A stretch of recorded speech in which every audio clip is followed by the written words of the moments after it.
Why do women get custody most of the time? The answer isn't what you think. Some people blame the courts, some people blame society, some people blame each other. But when you actually break down the numbers, not the feelings, not the TikTok clips, not the viral narratives, when you actually analyze the system, a very different picture appears. And that picture makes everybody uncomfortable. Let's start with the part nobody likes talking about. Historically, custody went to women because the world was built around a completely different structure. Fathers worked 60-hour weeks. Mothers stayed home. The household wasn't a partnership. It was a division of roles. Men were the providers. Women were the caregivers. So when a marriage broke apart, the courts followed something known as the tender years doctrine, the belief that young children should always stay with their mothers. It wasn't based on modern psychology. It wasn't based on performance data. It wasn't based on equality. It was simply based on how life used to be.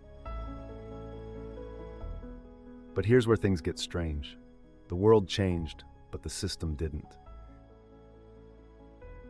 Today, around 70% of women work. Dual-income households are the norm. Parents share responsibilities. Childcare isn't one-sided anymore. But the custody system still behaves as if it's the year 1955. Instead of evaluating who is more stable, who has better resources, who can provide structure, who has the stronger emotional foundation, courts still lean on the idea that mothers are the default parents. Not because it's true, but because it used to be true. And anytime a system is built on old assumptions, modern families pay the price. Here's the first reality that flips the whole conversation upside down. People say kids need their mothers. They say babies must stay with mom. They say women are naturally better caregivers. But the data doesn't agree, not even close. Studies show that children in single-father households perform just as well, and in some cases better than children in traditional two-parent homes. Better academic outcomes, better behavioral outcomes, better graduation rates. Now, this doesn't mean fathers are better than mothers. It doesn't mean mothers aren't vital. It doesn't mean dads should replace moms.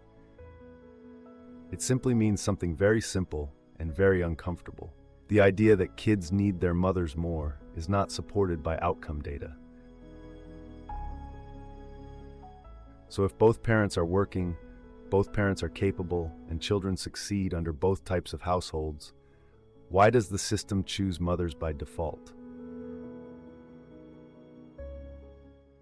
That brings us to the part that most people don't understand, because it has nothing to do with gender. It has to do with timing, and timing controls everything. Around 70 to 80% of divorces are initiated by women. That doesn't mean women are the problem. That doesn't mean men are the problem. It just means one side moves first. And in family court, the person who moves first has a major advantage. Here's why. When someone files for divorce, courts often grant them temporary custody to maintain stability. Temporary custody becomes established custody. Established custody becomes status quo. And in custody law, status quo almost always wins. Not because of fairness, not because of ability, not because of parenting skill, but because judges want to avoid disruption. Whoever has the kids now is likely to keep the kids later. And that single rule explains most custody outcomes. Women file first, women get temporary custody, temporary becomes permanent. This doesn't mean women are manipulating anything. This doesn't mean men are victims. This doesn't mean courts hate fathers. It simply means the system rewards whoever took action first. And most men don't. Not emotionally, not financially, not legally. Here's another uncomfortable truth. Around 90% of custody cases never even reach a courtroom. Most cases are handled through agreements, mediations, and emotional negotiations, where one parent is reacting and the other is initiating. So the narrative that courts always choose mothers is only half the story. The real story is this: courts reward preparation. Courts reward consistency. Courts reward documentation. Courts reward whoever already has the children. And because women typically initiate the process, they have those advantages before the case even begins. Now let's address something else that almost nobody wants to say out loud. If both parents work full-time, why does the system pretend that only one of them is the primary caregiver? If both parents earn income, why does the system ignore who actually has the stronger financial foundation?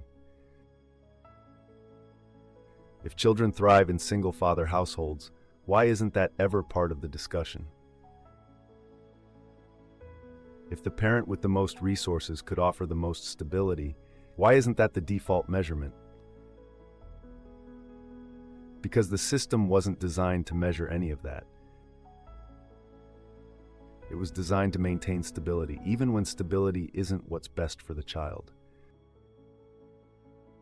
This is where the conversation gets deeper. Not angrier, not biased, just deeper. Because if you step back and really analyze what's happening, you realize something powerful.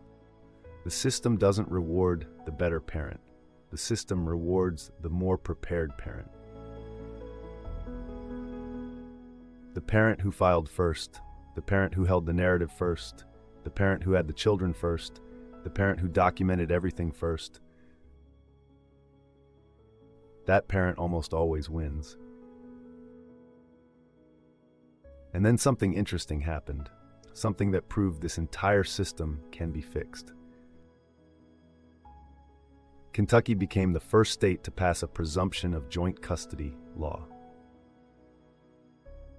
Meaning, the court starts with 50-50 unless there's a good reason not to. You would think this would make divorce cases more chaotic, more unpredictable, more conflict-driven. But the opposite happened. Court battles dropped, arguments dropped, threats dropped, the weaponizing of children dropped,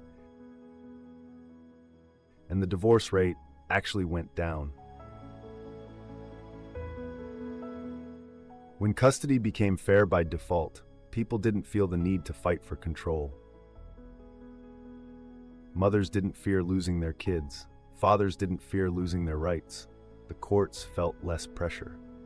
Children were protected. Equality created stability. And that leads us to the uncomfortable conclusion that nobody wants to sit with. Maybe women aren't the problem. Maybe men aren't the problem.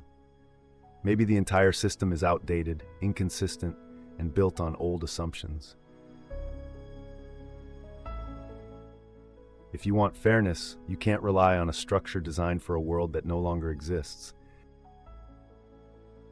And if you want equal custody, you can't expect the courts to do the work for you. Because here's the truth that nobody wants to acknowledge. You can't change an outcome you weren't present enough to influence in the first place. If you don't file first, if you don't document, if you don't establish presence, if you don't take action, the system will not take action for you.